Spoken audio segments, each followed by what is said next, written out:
Welcome to the Center for Global Enterprise Expert Connect series. I'm Ira Sager, moderator of today's program on faith and religion in business. Religion and business have been interlinked throughout history. We can go as far back as the first written rules and the earliest teachings of every major religion for directions on how to conduct commerce.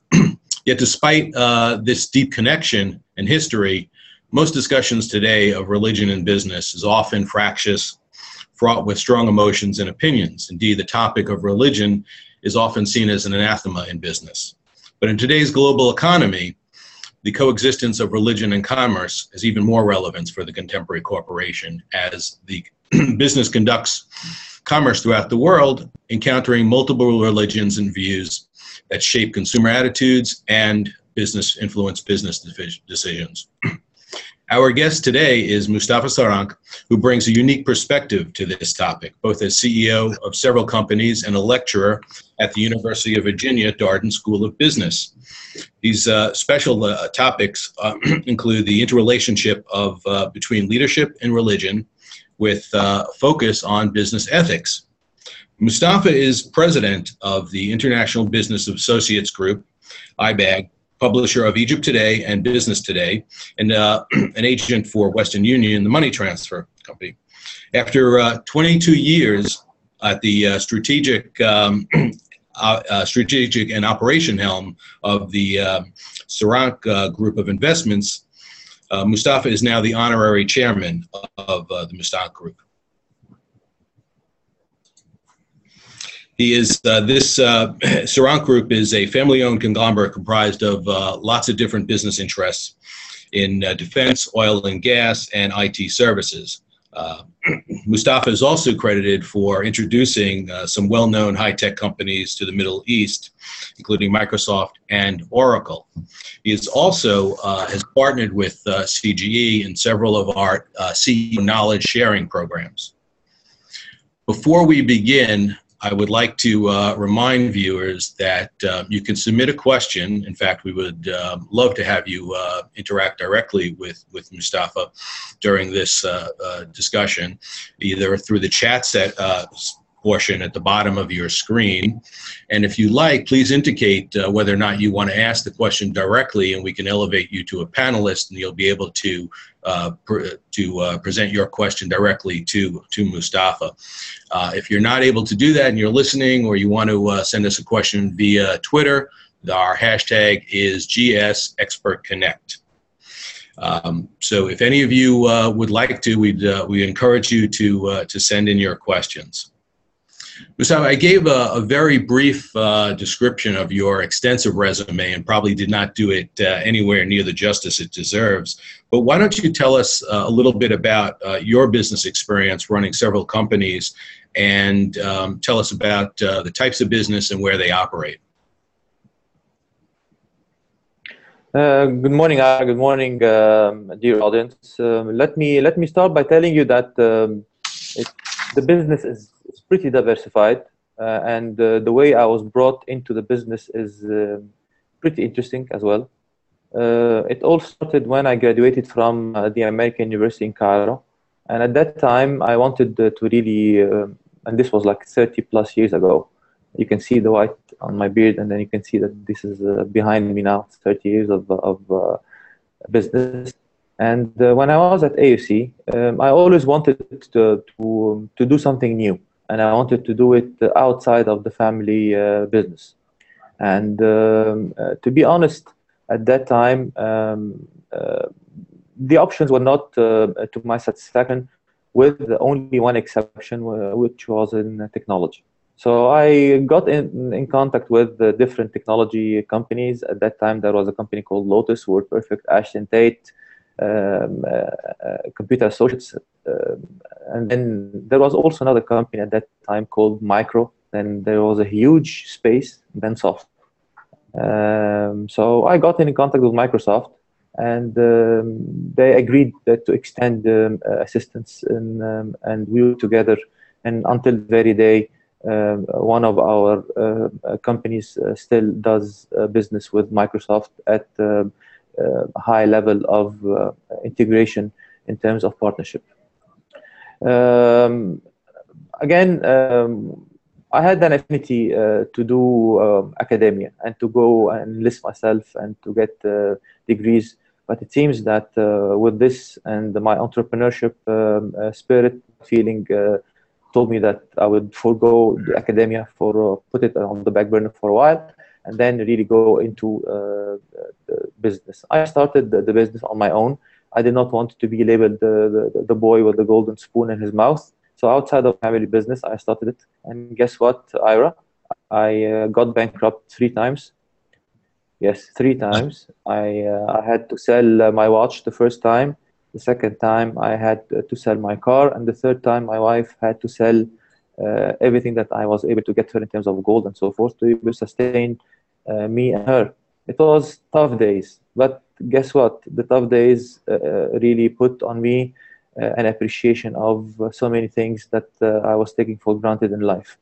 And when the time came and my grandfather passed on to me the realm of the organization, it was pretty simple for me to move on and to take it. That said, it was pretty new to me also. It was new in the sense that it was diversified.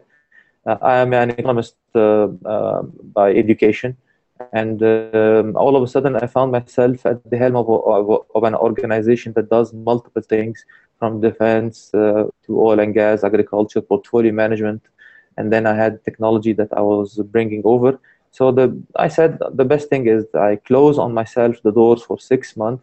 I brought advisors and consultants, and I started to educate myself on how I should go about the business. Moustapha, I'm curious, what lessons did you learn in those experiences on your own, struggling with entrepreneurial business? I'm curious what type of businesses they were, and what did you bring into the family company from that experience? I would tell you pain, pain, pain, and pain. To be an entrepreneur, you really need to embrace pain, and you need to embrace that nothing is simple. It requires really hard work, and you have to also accept failure. Failure is part of the ecosystem of the entrepreneur. We fail every day, but with the failure comes success at the end of the day. At the end of the tunnel, you should always have faith. You should have belief. First of all, belief in yourself, belief in your capabilities, belief in your family, belief in then if you are a believer of a creator, belief of creator, or even if you're not a non-believer, you have to believe to somebody. I mean, you have to believe to somebody at the end of the day. So believe to whatever you want to believe in, but entrepreneurship is not a simple thing. And there are people who are born entrepreneurs and people who are simply cannot be an entrepreneur because it's really long hours and failure. And also you have to really face the realities of the world. And maybe this is going to be the topic of our discussion this morning, the realities of the world, ethics, morality, how you can really live with a code. And as I always say to my colleagues in the company, and die by the code, live by the code and die by the code. And it's not simple. It requires constant evolution and constant assessment of oneself first, and then assessment of how you behave within the society you're part of, and how this society behaves within a greater sphere. Mm-hmm. So you're running a much different business today, certainly Publisher of Egypt today and business today. How is that business different? And talk a little bit about the International Business Associates Group and the expansive business that you're running. Okay, in the beginning of 2007, I decided that it was time for me to do corporate governance in the family business. So it took me 12 months to prepare the organization, and I deliberately put myself on self-sabbatical. So end of 2007, I did corporate governance. I stepped down as the chairman of the organization and its CEO, and I handed over the organization to my brother, who's now running it, and he's going to step down end of 2015. So the last of the Mohicans is going to be end of 2015. going to be run by executives who are very well seasoned and who really in their collective are far beyond our capabilities. It was time to really differentiate between family ownership and management of the organization. With that in mind, I decided that I would go and do whatever I did not have time to do in the last 20 plus years, which is meditate and take my Harley and really ride. So it took me a few years, but it seems that I was a heavy load on my wife, so she kept on pushing me to go back into business, which I've done. I went back into business. I bought into International Business Associates Group, which is actually, as you have rightly mentioned, the publisher of Egypt Today Business Today and the agent of Western Union. Pretty different organization than the family business. It is smaller in size, but it's challenging because you're dealing in things that I was not really subjected to initially. I think with, again, going back to the roots, to the foundation on how to do business, I brought with me veterans who have been with me for the last 26, 7 years. And they came along and helped me out running the company. And now I'm in the new phase where, again, I'm doing corporate governance, where I will only do chairmanship and no day-to-day operation. I want to talk a little bit or ask you about something I saw in your bio, and that is you describe yourself at the Sarhank Group as custodian of the group's 9 commandments. Can you explain what that is and how that has influenced your management and perhaps what others may gain from this? Okay. Usually, family business, and I'm saying usually because now you can see it more into big corporations that are really owned by different stockholders, but usually family business are run in a way that the business is a reflection of the CEO and the chairman.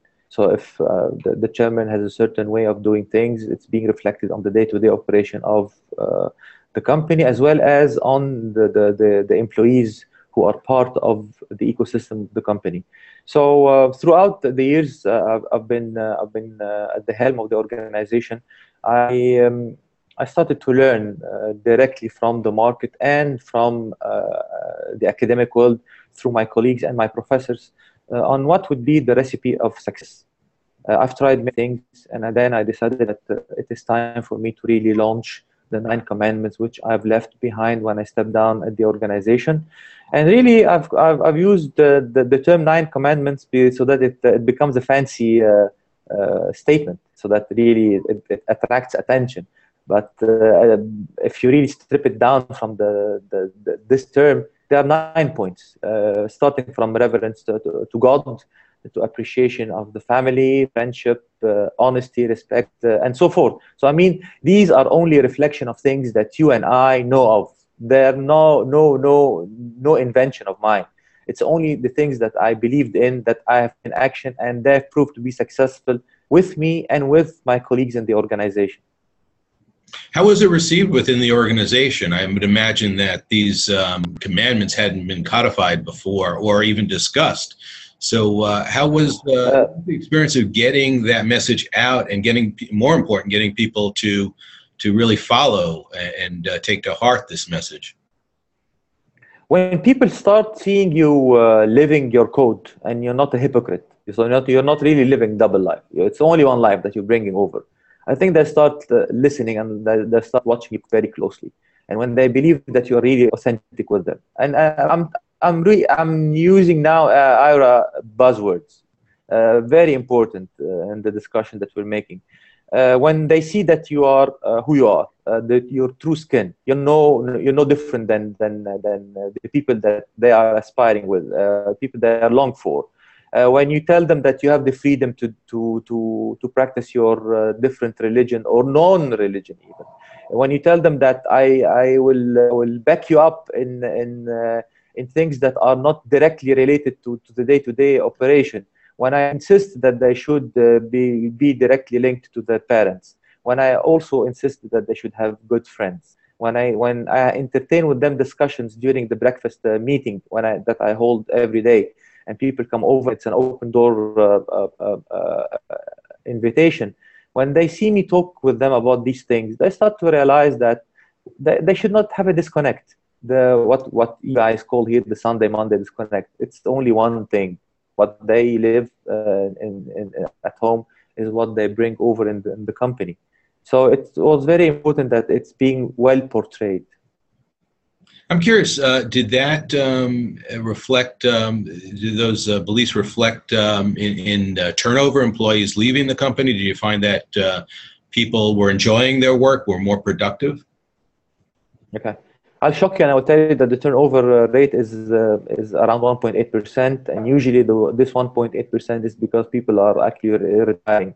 The family business is made of 6,000 employees, and this is a pretty big organization, and that organization has had many years behind it before me, and I'm just continuing the legacy, but in a way that is a bit different. I'm putting a little bit of squeeze here and there, and using emotions a lot.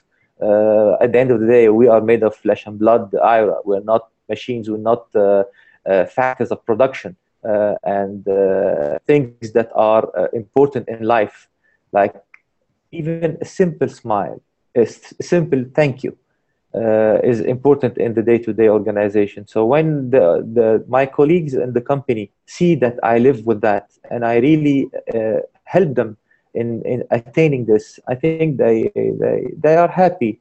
And I'm not talking here about one specific religion versus another. I'm talking about people from different denominations, from different backgrounds, from different ethnicities. They live one life. They do not have a psychological trauma of having to leave something that they've been practicing in the weekend and leaving behind when they come on Monday in the company. It's one life. You're one of the, well, I don't want to say rare, but not as frequent business practitioners who also teaches. How long have you been teaching? And more interesting, or to this discussion at least, is why have you chosen to teach on this topic, the topics that you lecture at Darden? All right. As I've said earlier on in the discussion, I had always an affinity for academia. Unfortunately, I could not pursue it simply because I did not have the time to pursue academia the way I believe should be pursued. I don't think that I'm made for research and empirical studies. I'm more a hands-on man. I'm a salesman by nature, Ira. I like to go in the streets, knock on the doors, the old style, having meetings. Now I do strategy, yes, but a salesman will always remain a salesman in the heart. But that said, I think that academia also was part of my belief system. I think that I was drawn to Darden, University of Virginia, because of the people with whom I've interacted. I was initially introduced to Darden through a friend, and that friend invited me to come and give a presentation about the way you do business East and West, and what are the differences, what you should expect and what you should not expect, behavior, protocol, etiquette, these things. And then I got to know the professor of ethics, Andy Wicks, who is a very close friend of mine now, and he is the one who was behind my my yearly visit to Darden, where I teach. Actually, I will not say I teach. I assist him in his classes, in two classes: leadership and religion, business ethics, and sustainable business. These are the two topics that we give. And I do that regularly, and the reason is simple. If I can conquer the heart of the MBA students, if I can tell them that the world outside is different than what they are accustomed to, if I can bring to them something that I have been practicing, and they see me alive in front of them, they ask me questions, I can spend time with them, I can do whatever it needs to be done to really create bridges of cooperation between corporate world, academia, between things that they have been listening to in their classrooms and things that I've been actually performing. So I can share with them my experience, and then we can entertain intelligent discussions. So I have only one reason to go there. I want to create bridges. And as much as I help them, they help me because they actually push me to the limit so that I can get outside from my personality whatever needs to be brought out, and we can share experiences and so forth. How do the students relate to this topic? What kind of response do you get? And is it one of the more popular classes there? It is indeed. Both classes are very popular because, again, of the professor, Andy.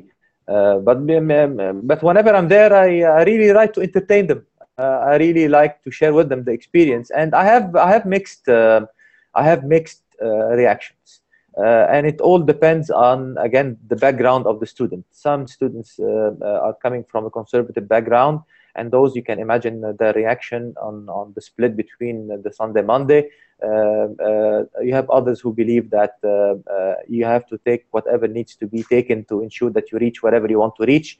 Others believe that there is hypocrisy in the marketplace, and that they really don't want to live a double life, but if they do not grasp it, they are not going to be employed. Others believe that the hypocrisy is in the boardroom, and people are simply cannot sustain business that is based on ethics, even if they can sustain it, and even if they embrace things like corporate social responsibility. They are not true believers of that term. They do that because this is the term that is being used in the world now, so that you embellish the organization and it's being perceived as a company that does something for the society. But in the true behavior of that company, when they do business internationally, things started to really be very nasty. I have to really make it very clear, because you will be dealing with culture that are different than yours. So you are going to be getting outside of your comfort zone, to areas that you've never witnessed before, to religions that you know nothing about. And then only then the question starts to arise: what will you do, and how will you survive? The competition is cutting throat. So will you survive by holding the basics, ethics, at the epicenter of your life? Or are you going to really do it differently? What is going to be your way? And these are the kinds of discussions that we are entertaining there with students who have been working. So no, those are not fresh MBA. Those are 6, 7, 8 years MBA students. So it really it focuses on what they would like to hear. Are you surprised by some of the reactions you get, and do you see a trend of changing opinions among these students you're working with? To answer the first part, I'm not surprised because they are only a reflection of what we see, we hear, and we read in business. And we live in reality, so it's not a shock to me. It is a reflection of the reality that we're living. Do I see a change? Yes, I do see a very positive change. I see a change in the way they are adopting and grasping ethics and morality. They are more in peace with the fact that these are very important things in the way they should embrace business. Their dilemma, though, is what will we do if our manager, our director, our vice president wants us to do things that we do not want to do? And if we don't do it, we're simply sacked. What then is going to be the situation? And I think this is the core, and this is the core discussion that they are faced with, and this is the challenge that they are living in day out. Oh, absolutely. And I want to talk more about business ethics, but I still want to probe a little bit more of your background and how that has influenced the way you've managed your companies and your teaching. You are a Muslim, but you received a Jesuit education growing up. How has that influenced your views on faith and business? Number one, the Jesuits, the black robes, and whom I really call still the lords of discipline, because the way they teach us back school is really, you live by the discipline and you cannot live except with the discipline. So they have really implanted in us how we can live with all different religions, despite the fact that they are Roman Catholic and they are really the one sect of the Roman Catholic Church that has always been, I would say, having interesting things to do and to act. But in education, I think that what they have taught us is to be disciplined individuals and to accept different faith and different belief system. And I think this was very important as a Muslim, being raised in a Catholic Jesuit school. It made me appreciate more and more. That said, Ira, don't forget the role also of the family and your parents. When you are brought up in a family that also is tolerant to different religions and back it up with the school system, I think you have the best of both worlds. You come to realize that religion or non-religion is not the issue. What the issue is ethics or no ethics, morality or no morality. And then if you are a religious person, the merriest you are. But if you're not a religious person, so be it. There is no issue about it. There is no problem. And I think the Jesuits were very clear in this. They did not really push us to go to a church. They left us to go and pray whenever we wanted to pray.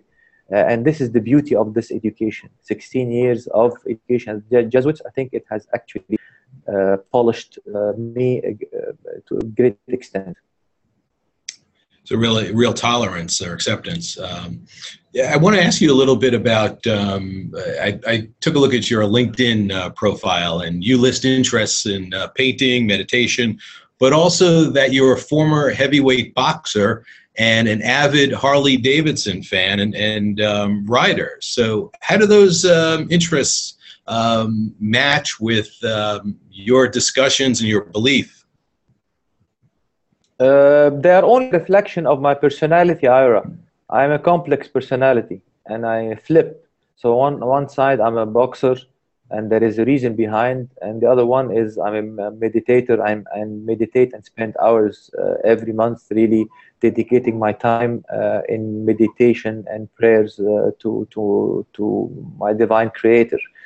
The Harley Davidson is again a reflection of my personality. I like the leather, I like the chain, I like the skulls. So this is who we are in the Harley group. So it's the reason I became a boxer, it was simple. I was heavily beaten when I was in school by bigger, heavier people than me, elder students. And this left an imprint in me. So I decided that when I will graduate, I will not let anybody to bull me around. So I became a heavyweight boxer, and I became one of the very fearful one, really, when I was in university. It was a reflection of the wrath that was being built throughout the years. And then I started to say that any wrath has to be managed. I'm not an animal. I'm a human being. I have a soul, and I need to always nurture the soul before I nurture the muscles. So I started to nurture the soul. And then I went astray for a while. I was hit with a disease that left me with a paralyzed arm, which again was good. It was a blessing from the Divine One, because it made me realize that I'm nothing. The human being is nothing really in this cosmos. So if I'm nothing and I'm bound to leave at any point in time, I'd rather to leave a good imprint, like with you, Ira. I like to leave with you a good imprint that I'm respectable, I'm ethical. And you don't need to know my religion really to accept me. And you don't need to know that I go to the mosque or not. It's totally irrelevant for you. What is relevant is that I respect you and I honor my obligations towards you. And I'm ethical in my behavior with you. I think these are the very important things. These are important foundations. Before we continue, I want to remind viewers that, again, you can submit a question for Moustapha via the chat function you'll see below on your screen, and also through our Twitter hashtag GSExpertConnect. So please feel free to send us any comments or questions you have on the topic. But let's get into the meat of our discussion, I guess. And Why is the topic of religion such an anathema in business? Why do people avoid it, recoil from it? Again, it's they say. I'm not saying they say because it's the nature of the market. The market is so competitive, and the market is so hard, so that really you should when you are in the office, you are just like a computer or a chair or a table. You are you're a fact of production. You're a machine. You do not have to practice your religion when you are in the company. You want to practice your religion, practice outside of the walls of the corporation. This is what they say.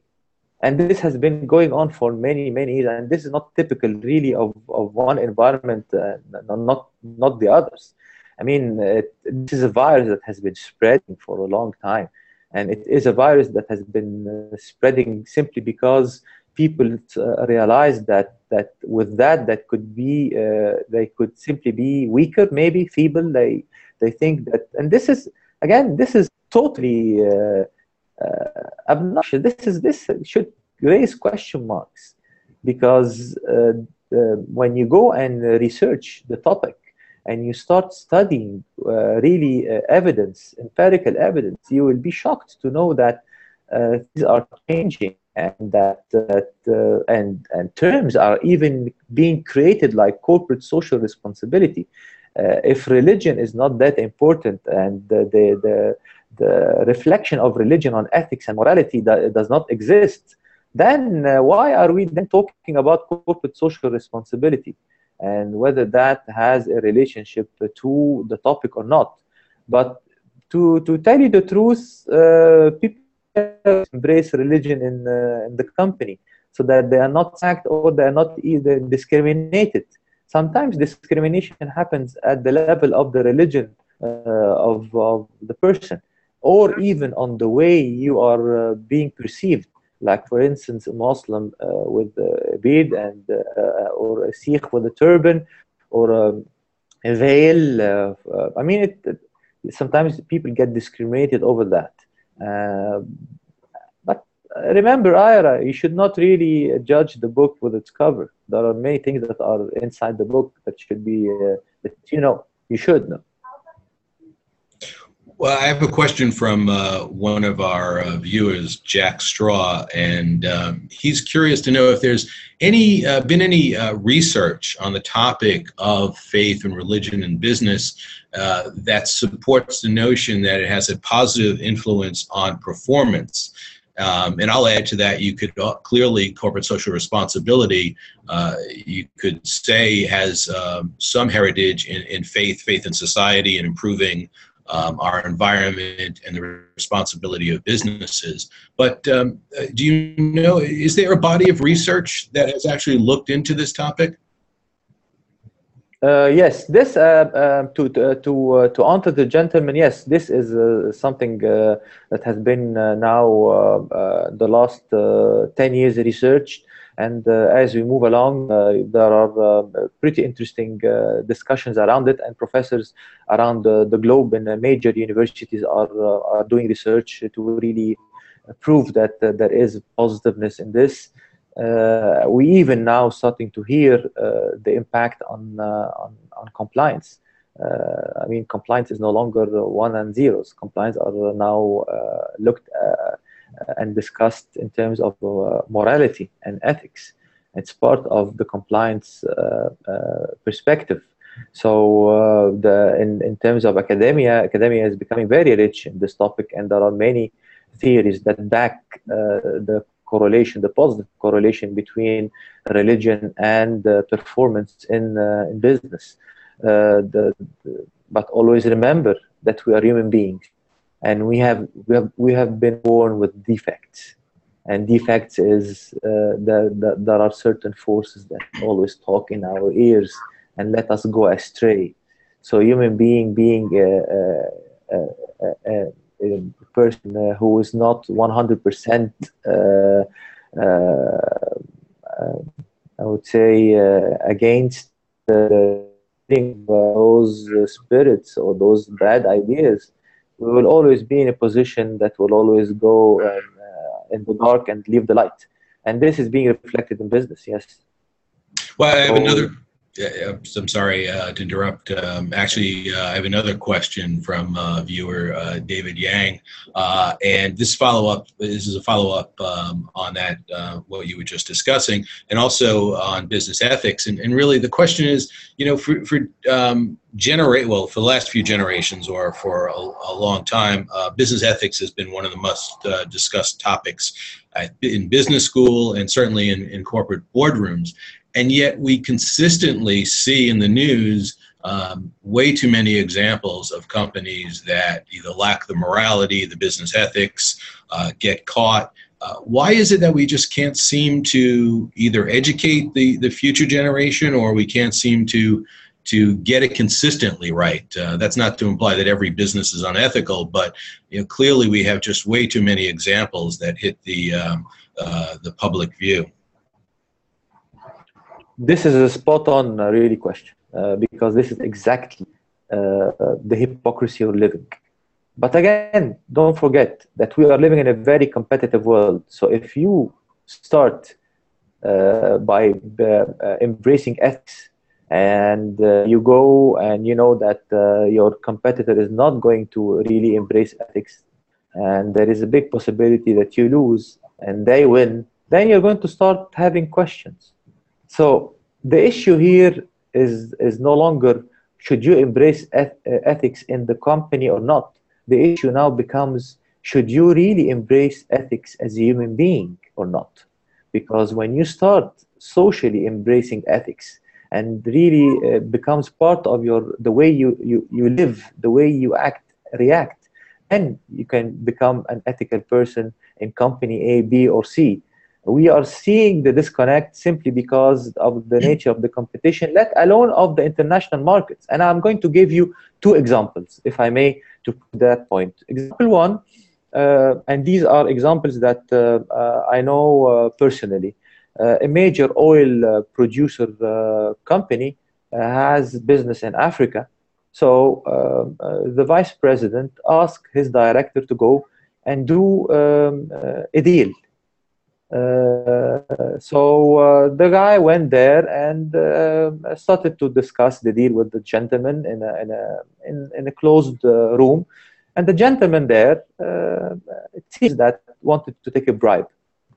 So the guy went, coming from an ethical company that talks a lot about corporate social responsibility worldwide, and you can see many advertisements in the news about it and so forth, went to his vice president and told him, by the way, this happened. He told me, listen, I did not employ you to come back to me to talk with me about these things. Do not talk with me about these things.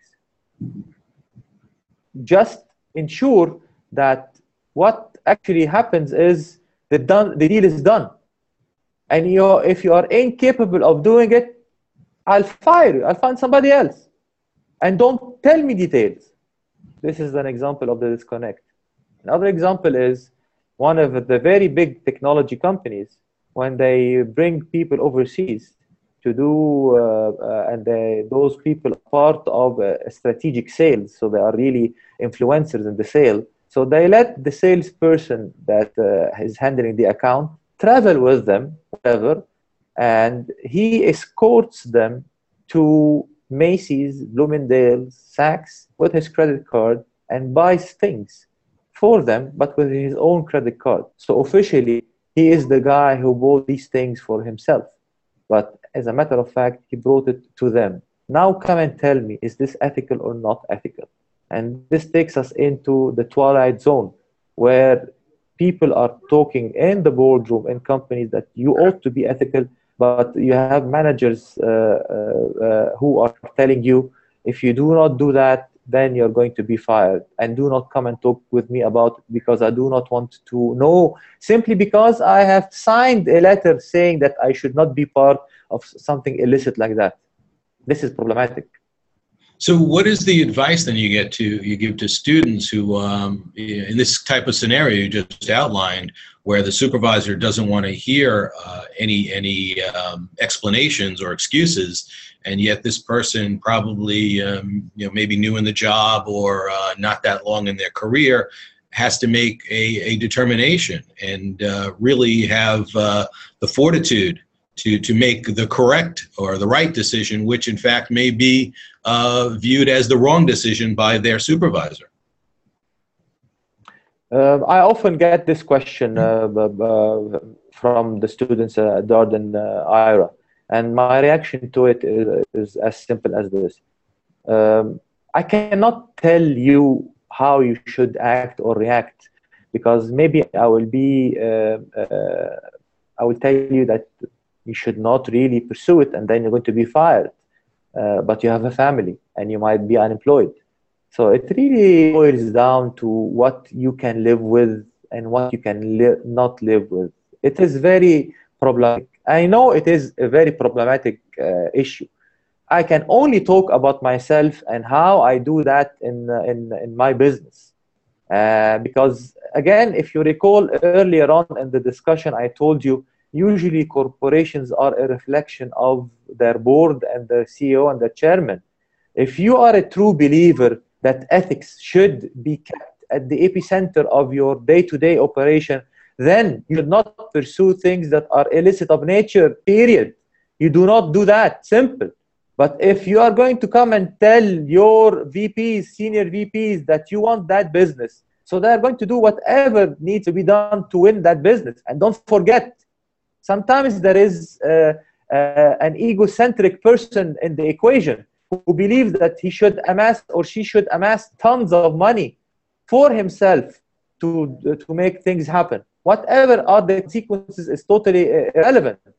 Like all the fiascos that we have prosecuted that we know of and we've read, it is your belief system. If you believe that your belief system is strong, and if you believe that ethics is part of the way you live and the way you will die, then you should not do compromises. It is as simple as this. But again, this is coming from somebody who is talking from his comfort zone. I do not live in a very, I can control even my competition landscape. I have the capacity of doing that. And my managers, my direct reportees have the authority of ensuring that. Do we make mistakes? Yes, we do. Have I done mistakes before? Oh, yes, I've done mistakes before. It's, again, we are human beings. We can make mistakes. So I have an interesting question from Susan Rodriguez, another viewer, and which gets back to one of the basics of business, and certainly for public companies, but also for private companies, is a duty to return value, to protect shareholders, investors, and to grow the business. How do you balance that mandate, which is taught to every business school student, versus acting morally or having ethical behavior? Because there are sometimes in this environment where you can actually act legally and be on solid ground legally, but it may not be the moral thing to do. The classic example is pharmaceutical industry. You may have a drug that there's no other in the market, and to enhance shareholder value, you may want to increase the price significantly and be able to do that, but that puts a lot of people who may be struggling and have to pay for this medicine at a disadvantage. So there's this, I think a lot of students, and I think that's what's expressed in this question, struggle with being taught that. This is the disconnect to living, Ira. And to answer the lady, we witness changes now. I think part of the valuation or part of the evaluation of the stakeholders in that totality is we see changes in the way they embrace ethics. It's becoming now more integral in the way they act and react, and even the way they embrace religion in the companies. Now you can go and it has become something that you can often see in behind the desks. Sometimes when there is the call for prayer, for instance, people go and take their rug and just pray, as long as they're not really budging into your sphere. Or there are companies that are providing consultation with priests, with rabbis, with the sheikhs, with even different psychological help. We see companies are really investing now more and more into bridging the existing gap between becoming adaptive to a cutting throat competition and foregoing the ethics or the religion that you believe in. And the point that you've made, Ira, is very correct. In some of the cases, you can be what you're doing is legal, but it's unethical. Yes, it is true. It can be legal and it is immoral. And sometimes the lawyers tell you, as long as it is legal, we're good to go. For heaven's sake, this is again hypocrisy. You're not good to go, because at the end of the day, we are part of an ecosystem. If one side of the equation will start to crumble, will start to shake, this will have a rippling effect at the end of the day. And we are seeing this now in the world we're living in the economy we're part. We are seeing companies that have been acting in strange ways, and they have impacted the society that they are part of. And then we start lamenting, why have you done that? Why? And the answer to the question is simple. It's because of this disconnect. They claim that they are ethical, or they claim that they are religious people, but they are not living with it, or their managers are not accepting it. But there is change. There is positive change we're seeing. I wonder what, obviously, in the news right now is Volkswagen and the issue with the software that apparently passes the emissions test in the U.S. And then disconnects when consumers are back on the road. What is the lesson here for business students, for CEOs, for managers to take away from this example or any others that we see in the news? The Volkswagen case is, of course, is the latest in what we've been reading, and again, they've done whatever they've done. I'm no one to judge their behavior. However, as part of somebody who lives with them on the same planet, I question why they've taken that route. What are the reasons? And always remember, before actually we start asking those questions, we need to understand the system that they are part of, and then we start to do an assessment of the impact. And guess what? If sometimes it's one and zeros, was that part of an ethical go-to-market approach? Did they really pursue it the right way? Again, now you start reading assessments coming from academia that is pretty negative and pretty sharp.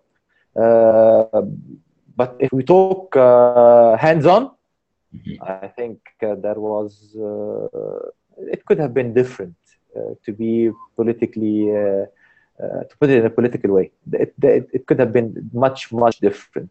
Especially coming from an organization that is really old, that really embraces the code of ethics in unprecedented manner. So I think this will take us, study will take us for more 2 years to really understand what was behind, to understand. But at the end of the day, if you will ask me a question and you want me to answer 1 or 0, I will tell you that this was done in an unethical manner in my mind, because they have foregone, or because they did not live up to what they've been preaching. But then again, This is from my personal view. People can have different views, and the literature will tell us maybe more and more. Because again, I cannot really envision a company like Volkswagen with its really impeccable track record do a flop like this unless there is something really dramatic that led them to do that. What is this? I have no idea. But from what we are reading, from what we know as people who share with them the same planet, it's wrong. So, you've referenced faith in your abilities, and I wonder if perhaps one way we should approach this topic, discussing it, is not through religion, but I wonder if the more pertinent and valuable way to frame this topic and discuss it is through faith, and faith doesn't have to necessarily be tied to a religion. At all.